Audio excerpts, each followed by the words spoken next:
pondok pesantren ini memiliki keunggulannya yaitu tahfidz Quran, silat, entrepreneurship, dan go internasional. Sehingga kesenian dan budaya dikembangkannya itu semuanya berbasis dari pencaksilat. Dari pencaksilat itulah melahirkan beberapa produk seni dan budaya yang memiliki garis nasab dari silsilah, yaitu dari kerajaan Prabu Siliwangi, itu kerajaan Pajajaran. Yang kemudian seni budaya yang dikembangkan oleh pesantren Negeri Ampat itu semuanya berbasiskan kepada orah bela diri pencaksilat. Salah satunya adalah yang sudah memiliki prestasi yaitu permainan bola dengan seni.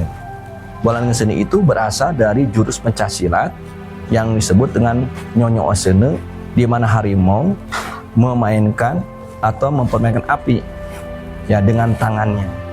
Maka kemudian jadilah bentuk permainan di pencaksilat yaitu memainkan bola api atau bola dengan seni.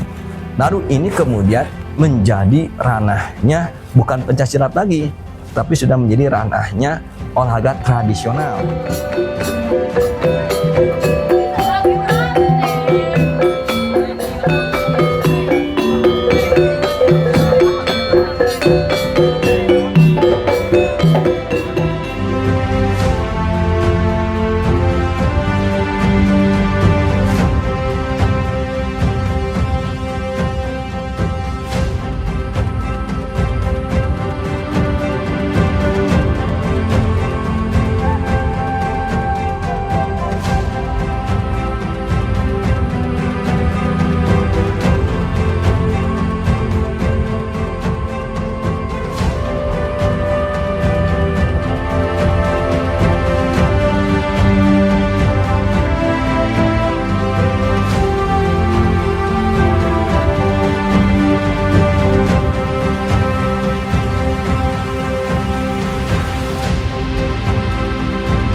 Dari bola dengan seni pun kemudian kita memiliki seni budaya yang kedua yang berbasiskan kepada pencaksilat, yaitu yang disebut dengan Lisung Ngamuk.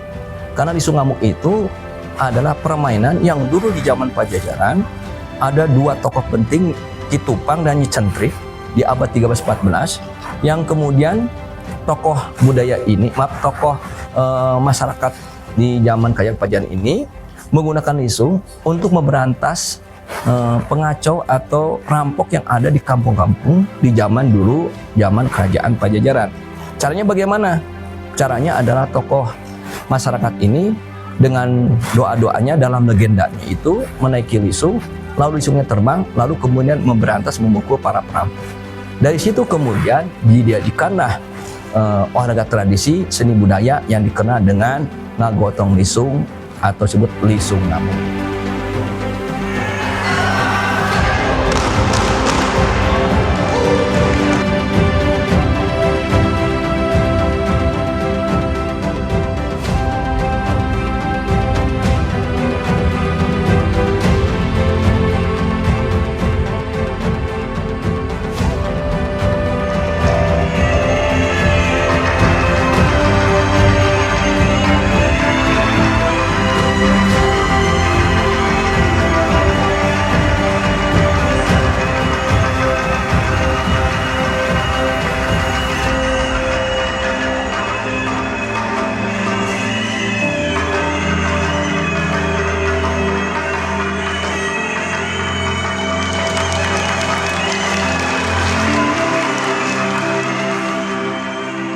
Lisung Ngamuk itu sebetulnya lisung yang dimainkan oleh 5 orang pesilat.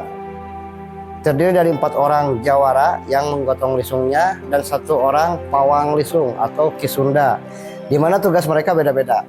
Yang 4 orang tugasnya menggotong lisung dan yang menjadi pawang itu tugasnya membawa lisung dari luar ke dalam arena. Nah, sebelum lisung dibawa ke dalam arena, kita itu harus persiapan dulu. Yang pertama, sebelum jalan, musik sudah harus mulai. Nah, biasanya kami mau masuk ke arena itu diiringi dengan musik kidung. Kenapa musik kidung? karena memang itu yang cocok menurut kami. Nah, setelah itu baru kita sudah melakukan salam perguruan, kita jalan dengan menggunakan kaidah silat. Nah, di sini para jawara yang 4 orang itu setidaknya mereka harus menguasai atau harus paham tentang kaidah silat. Karena kalau jalan tanpa kaidah silat membawa lesung itu kurang enak dilihat. Nah, setelah jalan terus sampai ke tengah arena, sekiranya sudah pas baru kita berhenti, musik juga berhenti, lalu kita tutup dengan salam perguruan lagi. Di situ ketika sudah salam perguruan, musik jalan lagi dan si pawang mulai memainkan dulu gerakan silatnya, sejurus atau 2 jurus. Setelah itu si talinya dibuka, tali kakangnya dibuka, baru dipersiapkan musik, dan ketika lisung dipukul, musik berganti, yang tadinya kidung menjadi musik padungdung. Oke, dipukullah si lisung, akhirnya dia memutar atau ngamuk.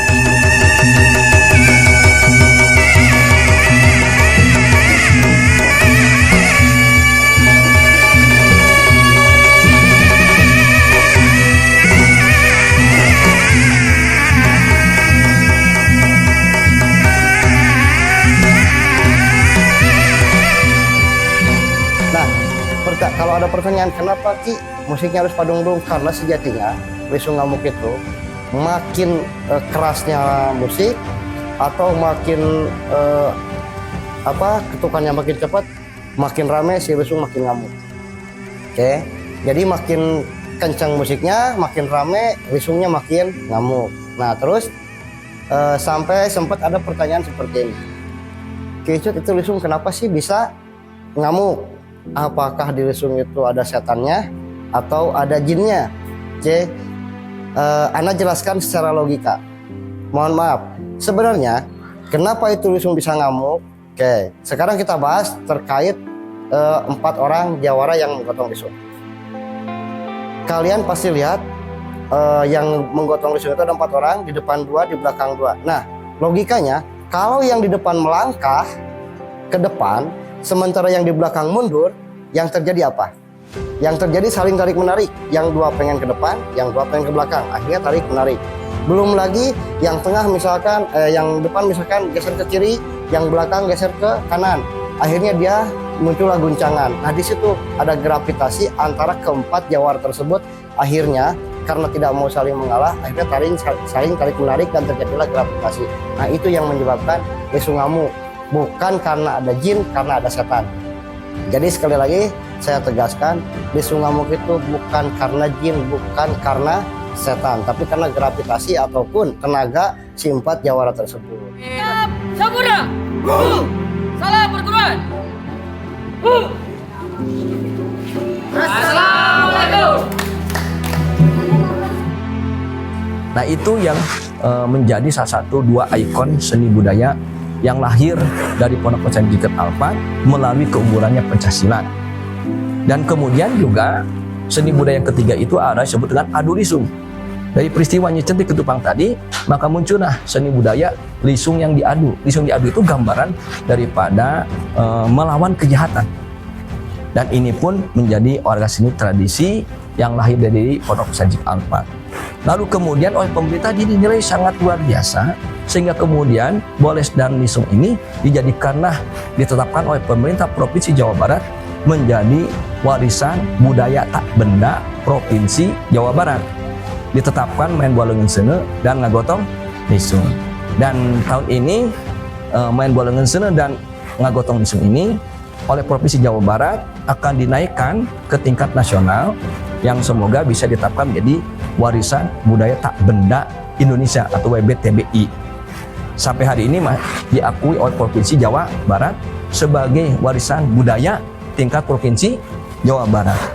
Seni budaya yang kemudian lahir dari basis Pancasila ini, kenapa bisa terjadi? Karena saya sendiri sebagai salah satu keturunan yang mungkin nasab silsilah di keluarga keturunan dari Prabu Siliwangi. Makanya kemudian seni budaya di Pondok Pesantren ini pun kemudian dilestarikan dengan adanya Museum Prabu Siliwangi. Alhamdulillah Museum Prabu Siliwangi ini bagian daripada melestarikan benda-benda masa lalu dan juga benda-benda yang memiliki nilai warisan budaya tak benda. Warisan budaya tak benda ada bendanya. Contohnya, warisan budaya tak benda itu ada seni pertunjukannya. Tapi lisungnya waktu dari zaman Pajajaran ada di museum. Dan alhamdulillah, keempat, melestarikan seni budaya yang kita adanya museum itu sudah terakreditasi oleh negara. Kita sudah diakreditasi dan kita resmi ditetapkan menjadi museum, menjadi anggota museum ke-175, dan kemudian juga alhamdulillah sudah diteliti oleh Badan Riset dan Inovasi Nasional BRIN Pusat. Benda-benda museum ini kemarin diteliti sudah masuk 40 benda-benda ini bernilai artefak. Artefak itu adalah benda tinggalan masa lalu, benda-benda lama, benda kuno yang memiliki nilai sejarah dan budaya. Dan itu menjadi salah satu kebanggaan buat kota Sukabumi dan Provinsi Jawa Barat. Maka kemudian seni budaya yang dikembangkan di Pondok Pesantren Tiga Abad itu dilestarikan, satu melalui adanya museum, dan museum itu menjadi pusat pembelajaran, pusat pendidikan, pusat pelatihan, dan pusat penelitian. Maka sudah banyak dari perguruan tinggi seperti dari UPI, dari UIN yang melakukan penelitian untuk tingkatan S1, S2, dan S3. Ya, sehingga kalau diambil kesimpulan di Pondok Pesantren Tiga Abad ini dalam rangka melestarikan, memelihara dan mengembangkan seni budaya, khususnya seni budaya dari Jawa Barat. Kita ada bola dengan sene, ada ngagotong lisung ngamuk, ada adu lisung, dan benda-bendanya dilestarikan dengan adanya Museum Prabu Siliwangi. Bukan hanya itu, lalu kita kembangkan juga jurus khas aliran Sang Bang Bodas.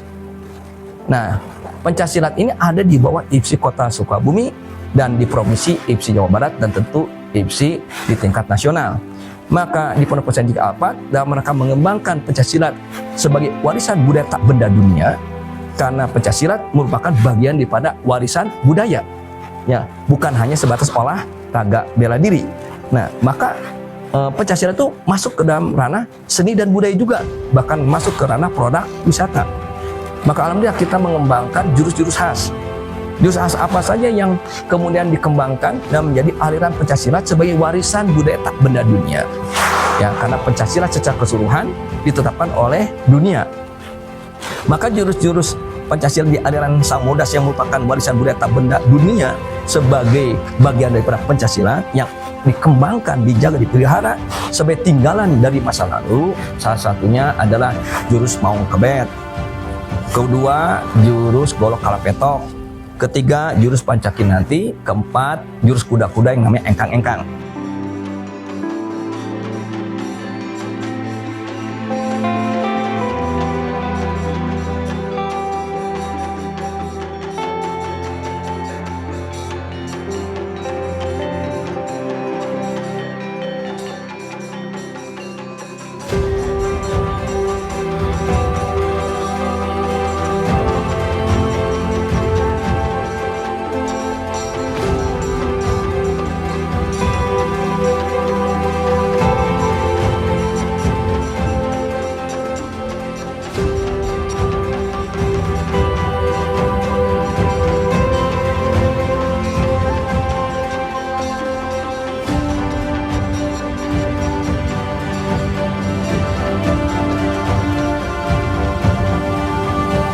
Jadi kalau seni budaya yang dikembangkan di sini meliputi satu, olahraga tradisional, seni budaya, dan produk pariwisata ada 4. 1, main bola dengan sene, 2, ngagotong lisung ngamuk, 3, lisung diadu, dan benda-bendanya dijaga dengan adanya Museum Prabu Siliwangi yang sudah diteliti oleh BRIN dan kemudian sudah ditetapkan oleh negara dan sudah diakreditasi oleh Kementerian Pendidikan dan Kebudayaan. Kemudian dari pencaksilat yang kita kembangkan, kita memiliki 4 ya, jurus yang masuk kategori seni budaya dan seni pertunjukan serta produk pariwisata, yaitu jurus Kalapetok, jurus Maung Kebet, jurus Pancakinanti, dan jurus engkang-engkang.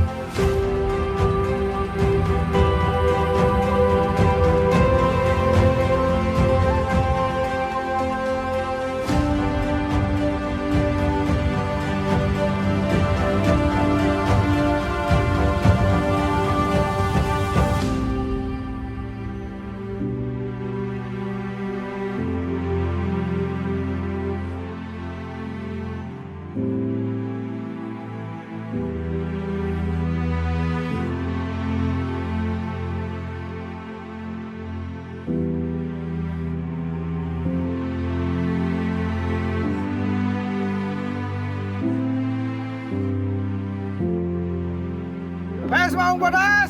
Semaing, Semaung, Semencak, Kena Kencana.